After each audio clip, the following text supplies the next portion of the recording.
Good morning students. पिछले video में हम लोगों ने सेल की हिस्ट्री और सेल के डिफरेंट एस्पेक्ट्स के बारे में हम लोगों ने डिस्कस किया था। आज जो है हम आगे बढ़ते हैं, आते हैं हम लोग सेल स्ट्रक्चर पे। ठीक है, सेल के बारे में मैंने आप लोग को लास्ट क्लास में भी बताया था कि बेसिक यूनिट ऑफ लाइफ बोलते हैं हम लोग। ठीक है, क्यों? क्योंकि सेल जो है वो इंडिपेंडेंटली एबल होता है लाइफ को चलाने के लिए जितने भी फंक्शंस होते हैं, जैसे कि न्यूट्रिशन है, रेस्पिरेशन है, डाइजेशन है, रिप्रोडक्शन है, इन सभी डिफरेंट फंक्शंस को परफॉर्म करने के लिए केपेबल होता है सेल अपने आप से इंडिविजुअली।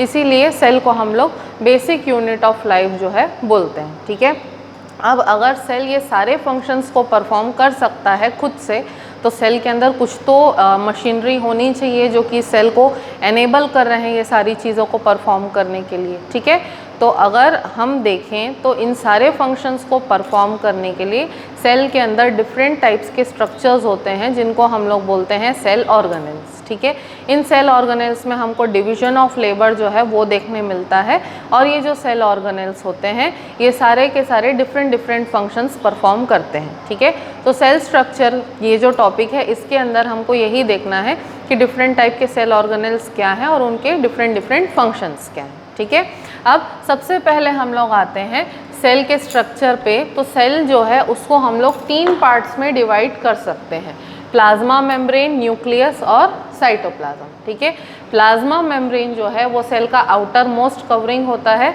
जो कि सेल को बाहर के एनवायरनमेंट से अलग करके रखता है, डिवाइड करके रखता है और सेल के अंदर के कंटेंट्स को प्रोटेक्ट भी करता है। ठीक है, दूसरा आता है न्यूक्लियस। न्यूक्लियस जो होता है वो सेल का ब्रेन होता है और सेल के अंदर चलने वाली जितनी भी एक्टिविटीज़ होती हैं उनको डायरेक्टली कंट्रोल करता है। ठीक है, नेक्स्ट है साइटोप्लाज्म। साइटोप्लाज्म जो है वो एक थिक फ्लूइड होता है जिसके अंदर डिफरेंट टाइप के सेल ऑर्गेनेल्स जो हैं सस्पेंडेड होते हैं, और साइटोप्लाज्म जो है सेल ऑर्गेनेल्स को एक मीडियम प्रोवाइड करता है अपने फंक्शंस परफॉर्म करने के लिए। ठीक है, अब सबसे पहले हम लोग डिस्कस करते हैं प्लाज्मा मेम्ब्रेन को। ठीक है, प्लाज्मा मेम्ब्रेन जो होता है वो एक थिन, इलास्टिक, सेलेक्टिवली परमिएबल और फ्लेक्सिबल मेम्ब्रेन होता है जो कि सेल की आउटर मोस्ट कवरिंग बनाता है। ठीक है, प्लाज्मा मेम्ब्रेन जो होता है वो 6 से 8 nm थिक होता है। 6 से 8 nm जो है प्लाज्मा मेम्ब्रेन की थिकनेस होती है। ठीक है, अब प्लाज्मा मेम्ब्रेन का स्ट्रक्चर कैसा होता है? प्लाज्मा मेम्ब्रेन जो है वो 3 चीज़ों से बना हुआ होता है। ठीक है, पहला है लिपिड बाइलेयर, दूसरा है प्रोटीन्स और तीसरा है कार्बोहाइड्रेट्स। ठीक है, लिपिड बाइलेयर, प्रोटीन्स और कार्बोहाइड्रेट्स, ये 3 चीज़ें मिलके प्लाज्मा मेम्ब्रेन का स्ट्रक्चर बनाते हैं। ठीक है, अब पहला लिपिड बाइलेयर। लिपिड बाइलेयर मतलब लिपिड के मॉलिक्यूल्स जो हैं उसकी 2 लेयर्स जो हैं वो प्लाज्मा मेम्ब्रेन में प्रेजेंट होती हैं। ठीक है, इस तरीके से।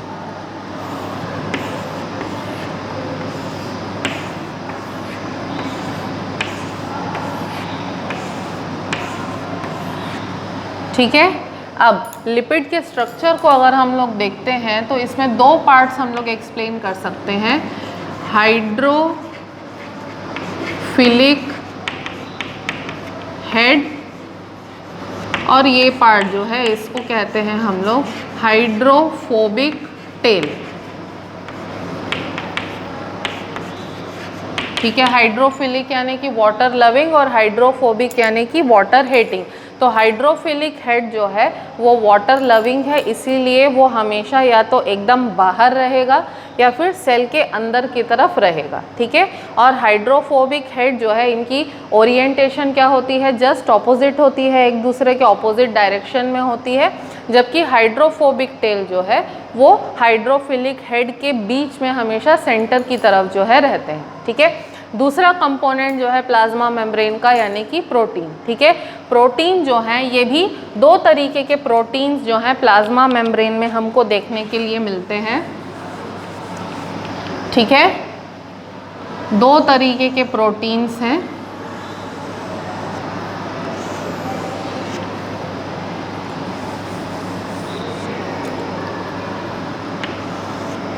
ये है एक्सट्रिंसिक प्रोटीन जो कि पार्शियली लिपिड बाइलेयर के अंदर रहता है और थोड़ा सा जो है लिपिड बाइलेयर से बाहर निकला हुआ होता है, और ये है इंट्रिंसिक प्रोटीन जो कि कंप्लीटली लिपिड बाइलेयर के अंदर ही प्रेजेंट होता है। ठीक है, उसके बाद तीसरी चीज़ आती है कार्बोहाइड्रेट्स यानी कि पॉलीसैकेराइड्स। ये जो पॉलीसैकेराइड्स होते हैं ये एक चेन के फॉर्म में कई बार ब्रांच्ड रहते हैं, कई बार अनब्रांच्ड चेन्स रहते हैं। तो चेन के फॉर्म में जो है प्लाज्मा मेम्ब्रेन से इस तरीके से बाहर निकले हुए रहते हैं, प्रोट्रूड करते हैं, बाहर निकले रहते हैं यानी कि प्रोट्रूड करते हैं। ठीक है, तो ये इस तरीके से लिपिड बाइलेयर प्रोटीन्स और कार्बोहाइड्रेट्स मिला करके प्लाज्मा मेम्ब्रेन का स्ट्रक्चर बनाते हैं। ठीक है, अब हमने क्या बोला था कि प्लाज्मा मेम्ब्रेन जो है वो सेलेक्टिवली परमिएबल होता है। ठीक है, सेलेक्टिवली परमिएबल मैं कहने का मतलब क्या है कि प्लाज्मा मेम्ब्रेन जो है या तो बाहर से अंदर या अंदर से बाहर की तरफ जब मूवमेंट को, सब्सटेंसेस के मूवमेंट को अलाउ करता है तो सिर्फ कुछ सेलेक्टेड पार्टिकल्स या सेलेक्टेड सब्सटेंसेस ही जो हैं वो बाहर से अंदर की तरफ आ सकते हैं या अंदर से बाहर की तरफ जा सकते हैं। इसीलिए हम लोग प्लाज्मा मेम्ब्रेन को क्या कह रहे हैं, सेलेक्टिवली परमिएबल कहते हैं। ठीक है, अब अगर प्लाज्मा मेम्ब्रेन में ये जो ट्रांसपोर्ट हो रहा है, ठीक है, तो ट्रांसपोर्ट का भी कोई मोड होगा, कोई तरीका होगा, क्योंकि बिना कंट्रोल के तो ट्रांसपोर्ट भी इजीली पॉसिबल नहीं है। ठीक है, तो प्लाज्मा मेम्ब्रेन में जो ट्रांसपोर्ट होता है, ठीक है, ये जो ट्रांसपोर्ट है ये दो तरीके का हो सकता है। एक होता है पैसिव और दूसरा होता है एक्टिव। ठीक है, पैसिव ट्रांसपोर्ट जो है इसके दो टाइप्स होते हैं। पहला है डिफ्यूजन और दूसरा है ऑस्मोसिस। ठीक है, अब पैसिव और एक्टिव ट्रांसपोर्ट में क्या डिफरेंस है? पैसिव ट्रांसपोर्ट में मूवमेंट ऑफ सब्सटेंसेस जो है वो हमेशा हायर कंसंट्रेशन से लोअर कंसंट्रेशन की तरफ होता है without any use of energy. Higher concentration से लोअर कंसंट्रेशन की तरफ मूवमेंट होगा सब्सटेंसेस का without any use of energy. लेकिन एक्टिव ट्रांसपोर्ट जो है, एक्टिव ट्रांसपोर्ट इसका जस्ट ऑपोजिट है। सब्सटेंसेस का मूवमेंट जो है वो लोअर कंसंट्रेशन से हायर कंसंट्रेशन की तरफ होता है और यहाँ पर एनर्जी का एक्सपेंडिचर भी होता है, एनर्जी भी यूज़ होती है। ठीक है, सिंपली टू पुट, अगर किसी चीज़ को, ठीक है, आप ज़बरदस्ती एक जगह से दूसरे जगह धक्का दे करके ले करके जाना चाहोगे तो उस पर आपको एनर्जी लगानी पड़ेगी। तो एक्टिव ट्रांसपोर्ट में वही होता है कि जब लो कंसंट्रेशन के तरफ से हायर कंसंट्रेशन की तरफ ज़बरदस्ती चीज़ों का मूवमेंट हो, ज़बरदस्ती चीज़ों का ट्रांसपोर्ट किया जाए, तब वहाँ पे थोड़ी एनर्जी जो है वो लगानी पड़ती है। ठीक है, तो एक्टिव ट्रांसपोर्ट में एनर्जी यानी कि एटीपी का यूज़ होता है, लेकिन पैसिव ट्रांसपोर्ट जो है क्योंकि वो हायर कंसंट्रेशन से लोअर कंसंट्रेशन के तरफ फ्रीली होता है, इसीलिए यहाँ पे एनर्जी का एक्सपेंडिचर जो है वो नहीं होता है। ठीक है, अब पैसिव ट्रांसपोर्ट के दो टाइप्स होते हैं, डिफ्यूजन और ऑस्मोसिस। ठीक है, डिफ्यूजन जो है ये सॉलिड, लिक्विड और गैस तीनों चीज़ों का हो सकता है, हायर कंसंट्रेशन से लोअर कंसंट्रेशन की तरफ होगा। ठीक है, एग्जाम्पल एक लेते हैं, अगर आप रूम के एक कोने में अगरबत्ती जलाते हो, 5 मिनट बाद आप क्या देखोगे कि अगरबत्ती की खुशबू जो है वो रूम में चारों तरफ फैल गई है। तो ये डिफ्यूजन का ही एग्जाम्पल है कि अगरबत्ती से निकलते समय जो धुआं हायर कंसंट्रेशन में होता है वो धीरे धीरे हवा में फैल करके रूम में चारों तरफ स्प्रेड आउट हो जाता है, यानी कि हायर कंसंट्रेशन से लोअर कंसंट्रेशन की तरफ जाता है और स्प्रेड आउट हो जाता है। ठीक है, तो इसको हम लोग बोलते हैं डिफ्यूजन। ठीक है, तो डिफ्यूजन जो है वो सॉलिड, लिक्विड और गैस किसी भी चीज़ का हो सकता है। ठीक है, लेकिन ऑस्मोसिस में ऐसा नहीं है। ऑस्मोसिस में सब्सटेंस का मूवमेंट होगा, लेकिन वो सब्सटेंस सिर्फ और सिर्फ लिक्विड हो सकता है। ठीक है, ऑस्मोसिस में सिर्फ लिक्विड फेज में ही मूवमेंट जो है पॉसिबल होता है। यहाँ पर भी हायर कंसंट्रेशन से लोअर कंसंट्रेशन के तरफ ही मूवमेंट होगा, लेकिन सिर्फ लिक्विड फेज में ही होगा। ठीक है, अब ऑस्मोसिस जो है ये 3 कंडीशंस में हो सकता है। ठीक है, यहाँ पे हम लोग 3 कंडीशंस जो हैं ऑस्मोसिस के एक्सप्लेन कर रहे हैं, या 3 सिचुएशंस बोल सकते हैं जिसमें ऑस्मोसिस हो सकता है। पहला होगा कि जब सॉल्यूशन हो हाइपोटोनिक। ठीक है, दूसरा है जब सॉल्यूशन हो आइसोटोनिक, और तीसरा है जब सॉल्यूशन हो हाइपरटोनिक।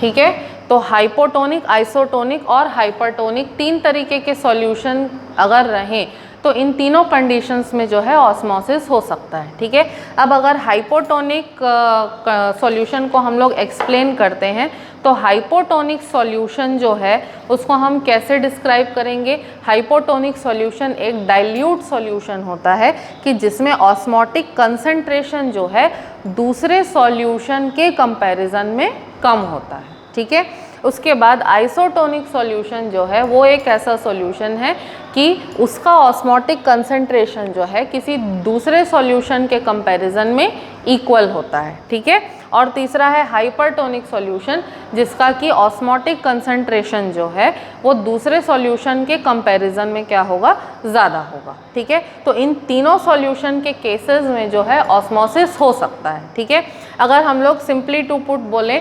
आइसोटोनिक सॉल्यूशन जो है, क्योंकि उसका ऑस्मोटिक कंसंट्रेशन दूसरे सॉल्यूशन के ऑस्मोटिक कंसंट्रेशन के इक्वल होता है, तो यहाँ पे सब्सटेंसेस का नेट मूवमेंट जो है नहीं होता। ठीक है, यानी कि आइसोटोनिक सॉल्यूशन के केस में हम लोग बोलें तो एक जगह से दूसरे जगह जो है सब्सटेंसेस का कोई नेट ट्रांसपोर्ट नहीं होता है, यानी कि यहाँ पर ऑस्मोसिस जो है वो मान के हम चलते हैं कि नहीं होता है। ठीक है, तो ऑस्मोसिस 2 ही कंडीशंस में बेसिकली हमको देखने के लिए मिलेगा, या तो हाइपोटोनिक सॉल्यूशन के कंडीशन में या तो हाइपरटोनिक सॉल्यूशन के कंडीशन में। ठीक है, अब दोनों में मूवमेंट कैसा होगा ये हम लोग देखते हैं। मान के चलते हैं कि हमारे पास 2 बीकर है। ठीक है, एक में सॉल्यूशन ए भरा हुआ है और दूसरे में है सॉल्यूशन बी।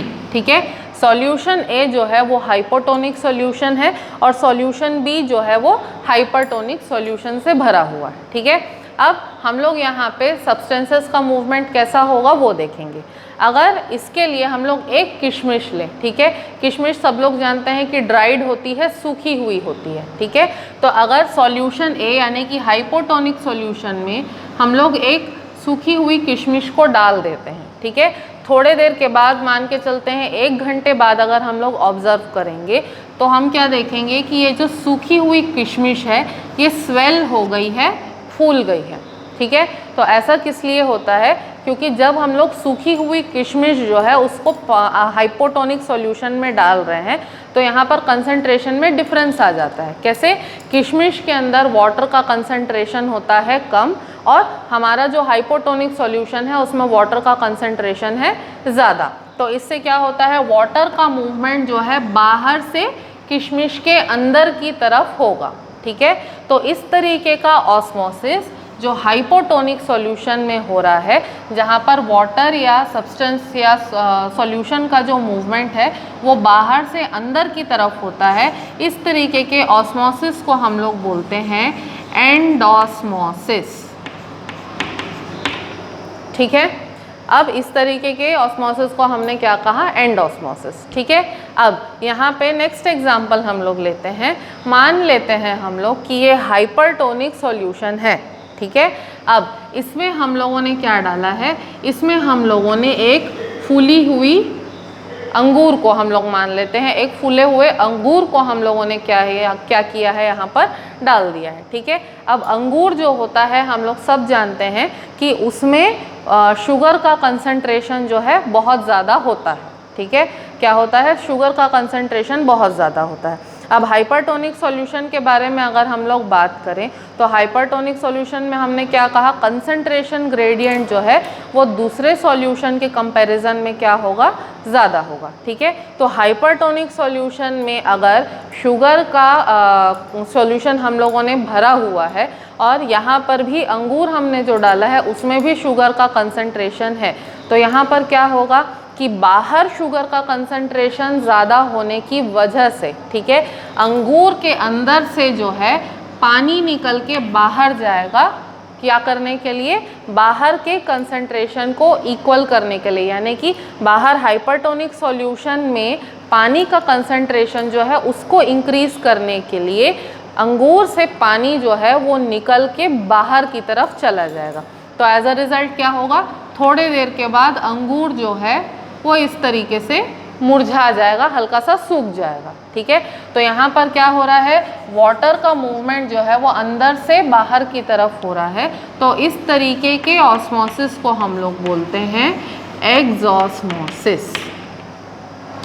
क्लियर है, इस तरीके के ऑस्मोसिस को हम लोग बोलते हैं एक्सॉस्मोसिस, ठीक है। तो ऑस्मोसिस के हमने दो टाइप क्या पढ़े हैं, एंडोस्मोसिस और एक्सॉस्मोसिस। एंडोस्मोसिस हाइपोटोनिक सॉल्यूशन में होगा और एक्सॉस्मोसिस जो है वो हाइपरटोनिक सॉल्यूशन के अंदर होगा, ठीक है। अब नेक्स्ट हम लोग आते हैं किस पर, अब हम लोग आते हैं प्लाज्मा मेम्ब्रेन के फंक्शंस के ऊपर, ठीक है। प्लाज्मा मेम्ब्रेन के फंक्शंस क्या क्या हैं, ठीक है। प्लाज्मा मेम्ब्रेन जो है सबसे पहले क्या करता है, सेल को शेप प्रोवाइड करता है, ठीक है।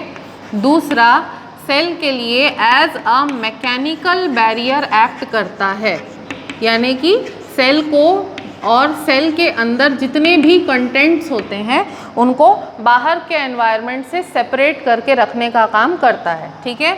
इसके बाद तीसरा, ठीक है, प्लाज्मा मेम्ब्रेन जो होता है वो सेल को क्या करता है, एंडोसाइटोसिस में हेल्प करता है। एंडोसाइटोसिस क्या है, सबको हम लोगों को पता है, हमने पहले भी पढ़ा हुआ है। एंडोसाइटोसिस को हम लोग सेल ईटिंग भी बोलते हैं, ठीक है। जैसे कि अमीबा और पैरामीशियम जो यूनिसेल्युलर ऑर्गेनिजम्स हैं, वो जो न्यूट्रिशन है वो एंडोसाइटोसिस या सेल ईटिंग के प्रोसेस के हेल्प से करते हैं, जिसमें कि कौन हेल्प करता है, प्लाज्मा मेम्ब्रेन जो है वो हेल्प करता है, ठीक है।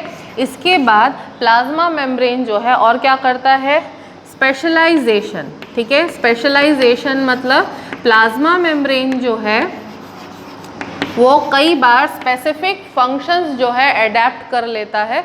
जैसे कि हमारे जो स्मॉल इंटेस्टाइन्स होते हैं, स्मॉल इंटेस्टाइन में जो भी फूड एब्जॉर्ब होता है वो कैसे होता है, इंटेस्टाइनल विलाई के हेल्प से होता है, ठीक है। तो ये इंटेस्टाइनल विलाई जो है ये बनती कैसे है, प्लाज्मा मेम्ब्रेन के मॉडिफिकेशन से ही इंटेस्टाइनल विलाई बनती है। तो प्लाज्मा मेम्ब्रेन जो है वो स्पेशलाइज हो रहा है, इंटेस्टाइनल विलाई को विलाई के स्ट्रक्चर में अपने आप को कन्वर्ट कर रहा है और वो क्या कर रहा है, न्यूट्रिशन एब्जॉर्ब करने में हेल्प कर रहा है। तो ये भी प्लाज्मा मेम्ब्रेन का एक फंक्शन हो गया, ठीक है। इसके अलावा प्लाज्मा मेम्ब्रेन जो है वो रिकॉग्निशन में भी हेल्प करता है, ठीक है।